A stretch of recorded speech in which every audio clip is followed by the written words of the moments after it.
नमस्ते साथियों, मैं राकेश। स्वागत है आप सभी का हमारे YouTube चैनल एजुकेशन फायर पे। अभी हम सीटेट से रिलेटेड प्रैक्टिस सेट कर रहे हैं। पिछले वाले वीडियो में हमने प्रैक्टिस सेट नंबर 11 तक कंप्लीट कर लिया था। ठीक है। जैसे कि आप देखते हो, एक प्रैक्टिस सेट में टोटल 40 क्वेश्चंस रहता है। तो यदि आप 11 प्रैक्टिस सेट को 40 से मल्टीप्लाई करोगे तो आपका हो जाएगा 440, मतलब 440। अब तक हम लोगों ने इतने क्वेश्चंस के ऊपर डिस्कस किया है।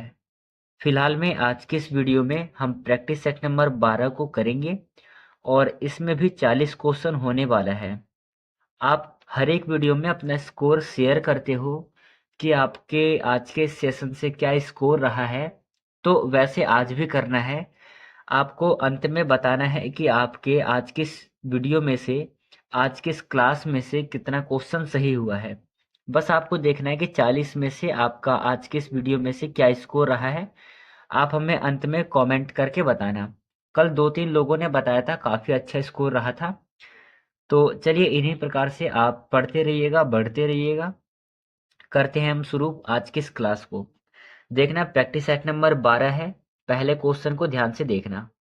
फर्स्ट क्वेश्चन है, किस अंग्रेज अधिकारी ने 1857 के विद्रोह को भारत का प्रथम स्वतंत्रता संग्राम कहा? बताइए क्या होगा सही आंसर। पहले नंबर क्वेश्चन का आंसर क्या होगा आपसे पूछा गया है। 1857 के विद्रोह को भारत का प्रथम स्वतंत्रता संग्राम किस अंग्रेज अधिकारी ने कहा था? 4 ऑप्शन है। सही आंसर क्या होगा? आंसर हो जाएगा आपका DV Savarkar. Option number C right answer हो जाएगा पहले नंबर क्वेश्चन का। ठीक है, ऑप्शन नंबर सी सही आंसर है। चलिए सेकेंड नंबर के क्वेश्चन को देखिएगा। दूसरा क्वेश्चन है कि भारतीय राष्ट्रीय कांग्रेस का पहला सत्र कहाँ पर हुआ था? ये क्वेश्चन बहुत ज़्यादा इजी है और इसे मैंने प्रैक्टिस सेट नंबर 10 में कराया था। एक बार फिर से रिवीजन कर रहा हूँ। इम्पोर्टेंट क्वेश्चन है, एग्जाम में पूछा जा सकता है। बताइएगा पहला सत्र कहाँ पर आयोजित हुआ था? उत्तर है आपका ऑप्शन नंबर ए। जैसा कि मैंने आपको बताया था कि मुंबई में पहला सत्र आयोजित किया गया था। इसकी स्थापना होती है 1885 में। ये भी आपको एक डेट याद रखना है। चलिएगा तीसरे नंबर के क्वेश्चन को देखना एक बार। थर्ड क्वेश्चन है, चंपारण सत्याग्रह किस राज्य में हुआ था? चंपारण सत्याग्रह किस राज्य में हुआ था? उत्तर है बिहार में हुआ था। Option number C right answer. Bihar की राजधानी की बात करें तो इसकी राजधानी है पटना। और बिहार में कितने जिले हैं? 38 जिले हैं। ये भी आपको याद रखना है। नेक्स्ट क्वेश्चन है चौथे नंबर का, जलवायु परिवर्तन से निपटने के लिए पेरिस समझौता कब हस्ताक्षरित हुआ था? चौथे नंबर क्वेश्चन का क्या होगा सही जवाब? पेरिस समझौता कब हस्ताक्षरित हुआ था? 2012, 2013, 2015 और 2018। चारों ही ऑप्शन में से कौन सा ऑप्शन सही है? आंसर है आपका ऑप्शन नंबर सी, 2015 में हस्ताक्षरित हुआ था। Option number C right answer है। चलिए देखना अगले क्वेश्चन को। किस नदी को दक्षिण गंगा के नाम से जाना जाता है? पांचवें नंबर क्वेश्चन का सवाल है, इंपॉर्टेंट क्वेश्चन है आपके लिए। दक्षिण गंगा के नाम से किसे जाना जाता है? उत्तर है गोदावरी नदी को। ऑप्शन नंबर सी आपका सही आंसर है। चलिए अगला क्वेश्चन देखना, छठे नंबर का क्वेश्चन है, किसने महाभारत का फारसी में अनुवाद कराया और उसका नाम राजमाला रखा? बताइएगा क्या होगा सही आंसर। 4 ऑप्शन है आपके लिए। चारों ही ऑप्शन में से सही आंसर क्या होगा? इसका उत्तर है आपका ऑप्शन नंबर ए। किसने करवाया था? अकबर ने। अब एक बार इस क्वेश्चन को समझना। महाभारत है, इसका किस भाषा में अनुवाद किया गया? फारसी भाषा में अनुवाद किया गया। पहला प्रश्न यहां से बनेगा। जब फारसी भाषा में अनुवाद किया गया इसे, तो उस समय पर महाभारत का क्या नाम था? राजमाला। इसका अन्य नाम, इसे हम रज्मनामा के नाम से भी जानते हैं। ठीक है, या तो आपसे राजमाला पूछ लेगा या फिर रज्मनामा पूछ लेगा। और ये अनुवाद किसने करवाया था? तो अकबर ने करवाया था। ठीक है, 3 प्रकार के क्वेश्चन बनेंगे, पहला, दूसरा और तीसरा। तो इन तीनों ही क्वेश्चन को आपको ध्यान में रखना है। देखिए, एक अपने साथ कॉपी और एक पेन लेकर के बैठना।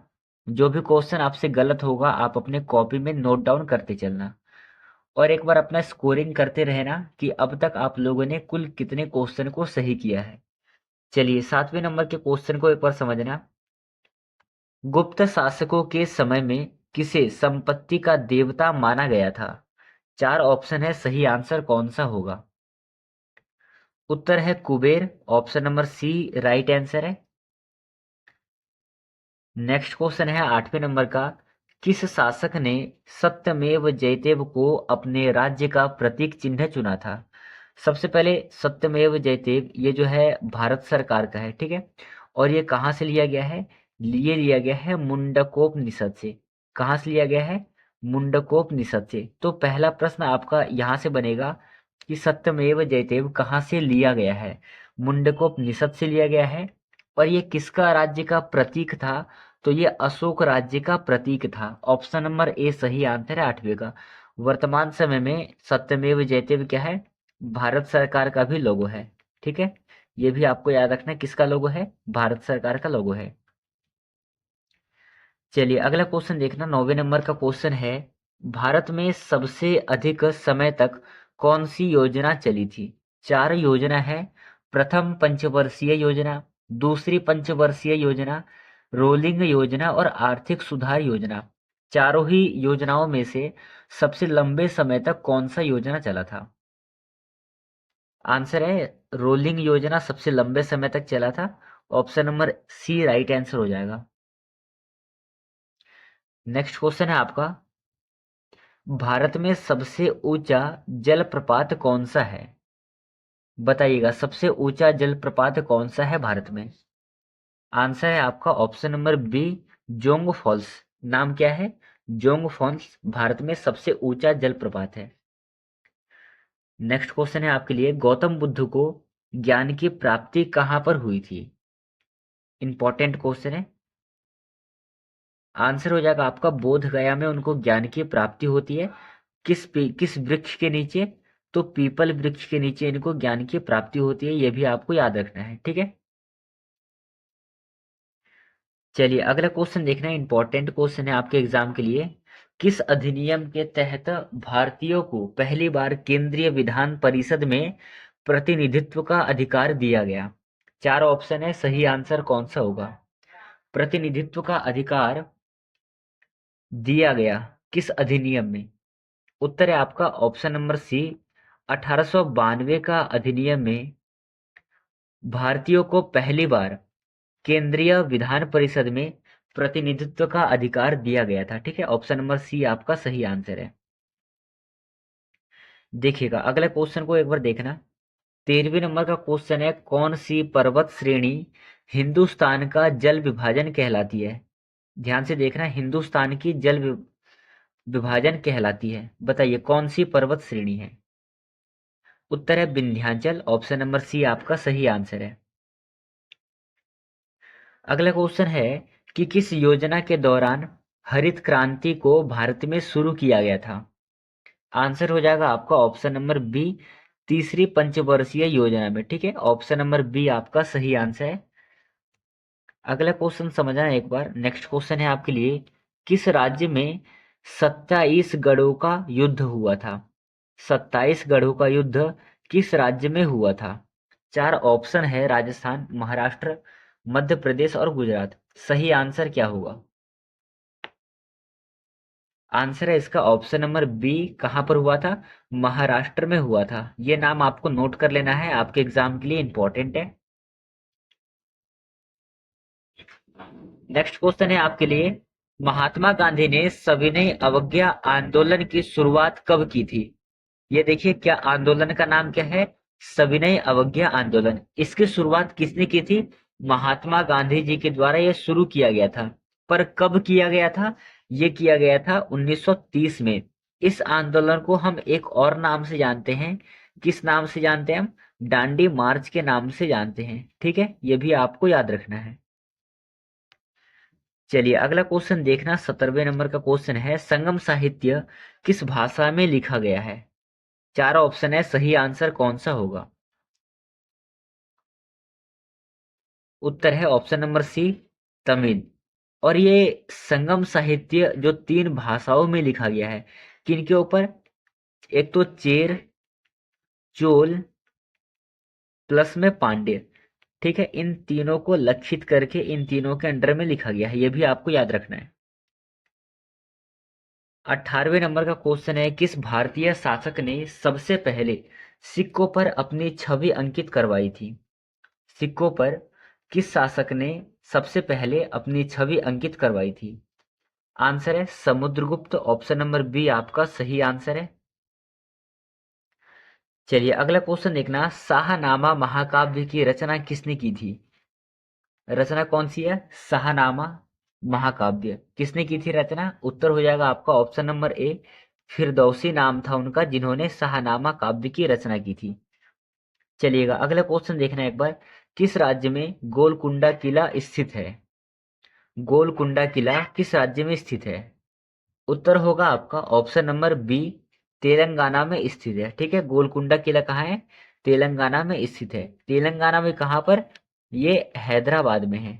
ठीक है, ये आपको याद रखना है।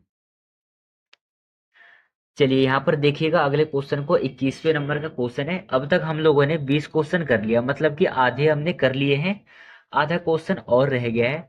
तो एक बार अपना जो स्कोरिंग है गिन लेना, आपका कितना सही रहा है। चलिए अगला क्वेश्चन है, महात्मा गांधी ने पहली बार भारत में किस आंदोलन का नेतृत्व किया था? चार ऑप्शन है, चार आंदोलनों के नाम दे रखे हैं। चारों ही ऑप्शन में से महात्मा गांधी के द्वारा पहला आंदोलन कौन सा था?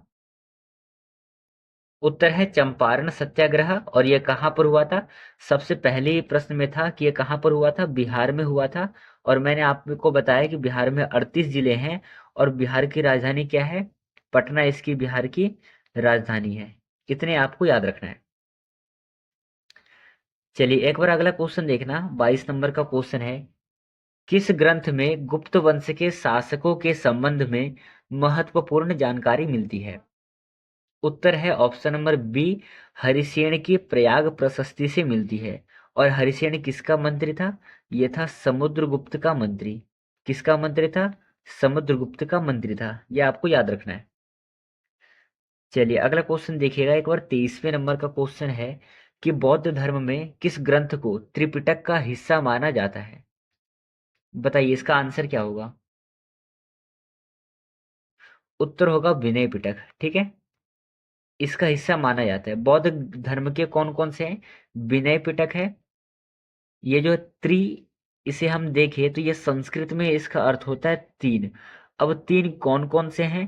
पहला है विनय पिटक, ठीक है, दूसरा है सुत्त पिटक, और तीसरा होगा आपका अभिधम्ब पिटक। विनय पिटक, सुत्त पिटक और अभिधम्ब पिटक, ये तीन पिटक है जिसे हम तीन को क्या कहते हैं? त्रिपिटक। पिटक इसलिए कहते हैं क्योंकि आप इन तीनों को देखना, इसके अंतिम में पिटक शब्द जुड़ा हुआ है। और यहाँ पर त्रि का मतलब है तीन, मतलब कि पिटक नाम के तीन ग्रंथ हैं। कौन कौन से? पहला है विनय पिटक, दूसरा है सुत्त पिटक और तीसरा है अभिधम्ब पिटक। ये नाम आपको नोट कर लेना है। और ये किससे रिलेटेड है? यह है बौद्ध धर्म से रिलेटेड। और मैंने अभी आपको बताया बौद्ध धर्म के संस्थापक कौन थे? गौतम बुद्ध इसके संस्थापक थे, यह भी आपको याद रखना है। चलिए अगला क्वेश्चन देखिएगा, विश्व में सबसे लंबी पर्वत श्रेणी श्रृंखला कौन सी है? सबसे लंबी पर्वत श्रृंखला कौन सी है? उत्तर है आपका ऑप्शन नंबर बी, एंडीज पर्वत। ठीक है, ऑप्शन नंबर आपका बी सही आंसर है। विश्व की सबसे लंबी पर्वत श्रृंखला कौन सी है? एंडीज पर्वत श्रृंखला। चलिए अगला क्वेश्चन देखना है आपको, 25वें नंबर का क्वेश्चन है, किस भारतीय नेता को भारत का लौह पुरुष कहा जाता है? बहुत ज़्यादा इंपॉर्टेंट क्वेश्चन है और ये क्वेश्चन मैंने करवा रखा है, इसलिए बताइए इसका आंसर क्या होगा? आंसर है आपका ऑप्शन नंबर सी, सरदार वल्लभ भाई पटेल को भारत का लौह पुरुष के नाम से हम जानते हैं। ठीक है, ऑप्शन नंबर सी आपका सही आंसर है। अगला क्वेश्चन देखना कि संगम साहित्य की रचना किस क्षेत्र में हुई थी? अभी आपने देखा संगम साहित्य किस में लिखा गया था? संगम साहित्य आपका लिखा गया था तमिल भाषा में। किसमें लिखा गया था? तमिल भाषा में। कौन कौन से राज्य आते थे इसमें? राज्य आते थे चेर, चोल और पांड्य। किस क्षेत्र में हुई थी प्रश्न पूछा गया है, तो ये दक्षिण भारत में हुई थी। यदि आप भारत के नक्शे को देखोगे तो भारत का नक्शा कुछ इस प्रकार से है। इसमें यहाँ पर जो चेर, चोल और पांड्य थे, यहाँ पर क्या हुआ था? संगम साहित्य हुआ था। तो आप अनुमान लगाइए कि उत्तर भारत में तो नहीं था, पश्चिम के साइड भी नहीं है और पूर्व के साइड भी नहीं है, मतलब ऊपर के पूर्व, पश्चिम, उत्तर में नहीं है। मतलब कहाँ पर होंगे? तो ये दक्षिण वाले इलाके में। कौन कौन से? चेर, चोल और पांड्य। किस भाषा में रचना हुई है? तमिल भाषा में। तो इसका आंसर क्या होगा? ऑप्शन नंबर सी आंसर सही है।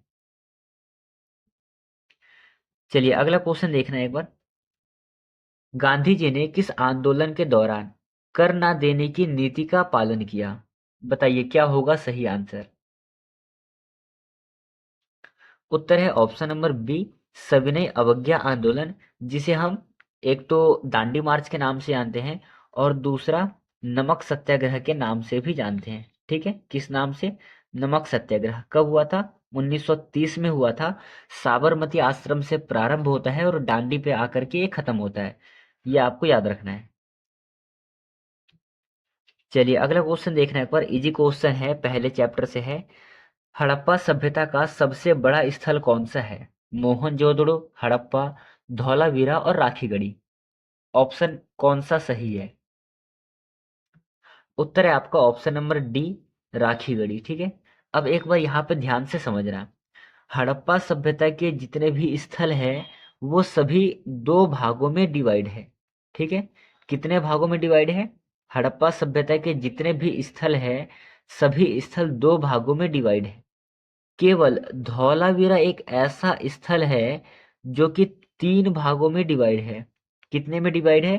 तीन भागों में डिवाइड है। एक क्वेश्चन आपका यहां से बनेगा। ठीक है, दूसरा क्वेश्चन ये है कि हड़प्पा सभ्यता की खोज की गई थी 1921 में। कब की गई थी इसकी खोज? हड़प्पा सभ्यता की खोज की गई थी 1921 में।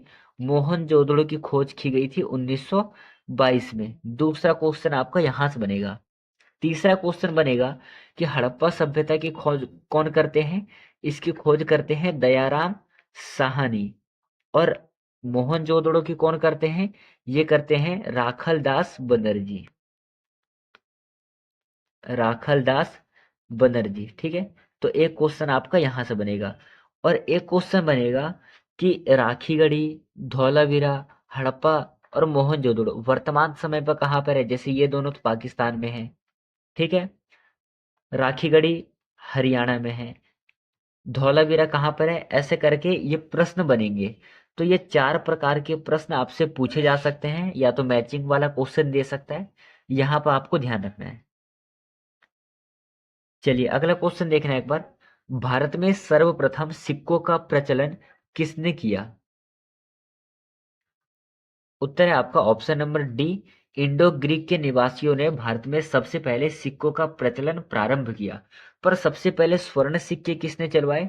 तो वो चलवाए थे कुषाण ने। ठीक है, ये आपको याद रखना है। चलिए अगला क्वेश्चन देखना होगा। नेक्स्ट क्वेश्चन है, गुप्त शासक समुद्रगुप्त को किस उपाधि से जाना जाता है? अश्वमेधकर्ता, कविराज, महाराजा धीराज और धर्मरक्षक। आंसर है आपका ऑप्शन नंबर बी, कविराज के नाम से जाना जाता है। इंपॉर्टेंट क्वेश्चन है। चलिए अगला क्वेश्चन देखने के बाद, हर्षवर्धन की राजधानी कहाँ थी? बताइएगा क्या होगा सही आंसर? उत्तर होगा आपका ऑप्शन नंबर ए, कन्नौज। अब एक बार यहां पर ध्यान से सुनना। ये आप भारत का नक्शा बनाओ सीधा सा, सिंपल सा, एक आइसक्रीम टाइप में। ठीक है, अब यहाँ पर क्या है कि हर्षवर्धन जो है उज्जैन के रहने वाले थे, और जो इनकी बहन थी वो कहाँ की रहने वाली थी? कन्नौज की। जहाँ पर इसकी बहन की शादी होती है तो इसकी बहनोई को क्या करते हैं? दक्षिण के राजा, मतलब कि दक्षिण के नहीं, सॉरी, यहाँ पर क्या होता है, जो राजा रहते हैं यहाँ के, बांग्लादेश के, वो यहाँ पे आके इसको मार देते हैं। मार करके इस राज्य को हड़पने की कोशिश करते हैं। ठीक है, फिर इसके बाद यहाँ से हर्षवर्धन अटैक करते हैं और यहाँ पर वो अपनी राजधानी को निश्चित तौर पर अंगीकृत करते हैं। फिर इसके बाद जब वो यहाँ पे करते हैं तो वो सोचते हैं कि अब धीरे धीरे धीरे धीरे सारा राज्य जीता जाए। पर एक समय पे ऐसा आता है कि जब आप यहाँ जाओगे तो यहाँ पर एक रहता है पुलकेशिन सेकंड, जिससे कि ये हार जाते हैं। और इसका वर्णन हमें कहाँ मिलता है? इसका वर्णन हमें मिलता है प्रयाग प्रशस्ति में। प्रयाग प्रशस्ति के लेखक कौन है? ये इसका हरिशेन प्रयाग प्रशस्ति के लेखक हैं। ये भी आपको याद रखना है। चलिए यहाँ पर इसका आंसर होगा option number A, Kannauj. Next question है, विक्रम संवत किसने प्रारंभ किया? उत्तर है विक्रमादित्य से विक्रम संवत का प्रारंभ हुआ। ऑप्शन नंबर डी सही आंसर है। अगला क्वेश्चन है, सातवाहन राजवंश की स्थापना किसने की? चार ऑप्शन है, सही आंसर कौन सा होगा? उत्तर है सिमुक। ऑप्शन नंबर बी आपका सही आंसर है। नेक्स्ट क्वेश्चन है आपके लिए कि विक्रमशिला विश्वविद्यालय की स्थापना किसने की? बताइए इसका आंसर क्या होगा? आंसर होगा ऑप्शन नंबर सी, धर्मपाल ने की थी। ऑप्शन नंबर सी आपका सही आंसर है। चलिए और 6 क्वेश्चन है, करिएगा एक बार, अपना स्कोर गिनते रहिएगा। 6 क्वेश्चन बचे हैं, इसके बाद मैं आपसे आपका स्कोर पूछूंगा। आपको कमेंट बॉक्स में अपना स्कोर लिख करके भेजना है, अपना नाम भी मेंशन करना है। क्वेश्चन है, कौन सा चोल राजा श्रीलंका पर विजय प्राप्त करने के लिए प्रसिद्ध था? बताइए। आंसर है आपका ऑप्शन नंबर सी, राजेंद्र प्रथम। ठीक है, किस वंश के थे? ये थे चालुक्य वंश के। चलिए अगला क्वेश्चन देखिएगा। नेक्स्ट क्वेश्चन है आपके लिए, संगम काल के दौरान कौन से 3 संगमों का आयोजन हुआ? अभी मैंने आपको बताया था, जब मैं आपको संगम साहित्य बता रहा था तो वहां पर बताया था चेर चोल पांड्य। अब यहाँ पे 3 संगम कौन सा आयोजित हुआ ये बताना है। तो इसका आंसर हो जाएगा आपका ऑप्शन नंबर डी, मदुरई, कपटपुरम और उरैयूर। ये तीनों नाम आपको याद रखना है। अगला क्वेश्चन हो जाएगा आपका, खुदाई के आधार पर किस स्थान को आर्यव्रत का सबसे पुराना शहर माना गया है? उत्तर है ऑप्शन नंबर ए, काशी। चलिए अगला क्वेश्चन देखना है, दिल्ली सल्तनत के दौरान इक्ता प्रणाली का उद्देश्य क्या था? उत्तर है कि सैनिकों का भुगतान करना। ऑप्शन नंबर बी सही है। इक्ता प्रणाली के किसने प्रारंभ किया? इक्ता प्रणाली को इसको प्रारंभ करने वाले थे इल्तुतमिश। ठीक है, कौन थे? इल्तुतमिश। किस वंश के थे? ये थे गुलाम वंश के। ये भी आपको याद रखना है। चलिए अगला क्वेश्चन देखिएगा, सेकंड लास्ट क्वेश्चन है कि दिल्ली के तुगलकाबाद किले का निर्माण किस शासक ने करवाया था? उत्तर है गयासुद्दीन तुगलक। ऑप्शन नंबर आपका बी सही आंसर हो जाएगा। चलिए ये रहा आपका अगला और अंतिम क्वेश्चन, और बहुत ही ज्यादा इजी क्वेश्चन है। ये क्वेश्चन आपका मनोबल बढ़ा करके जाएगा, सभी क्वेश्चन को सही करेंगे। महावीर स्वामी का जन्म कहाँ हुआ था? इससे आसान क्वेश्चन इतिहास में और नहीं है। जो इस क्वेश्चन को गलत करेगा वो अपना हालत समझ लेना।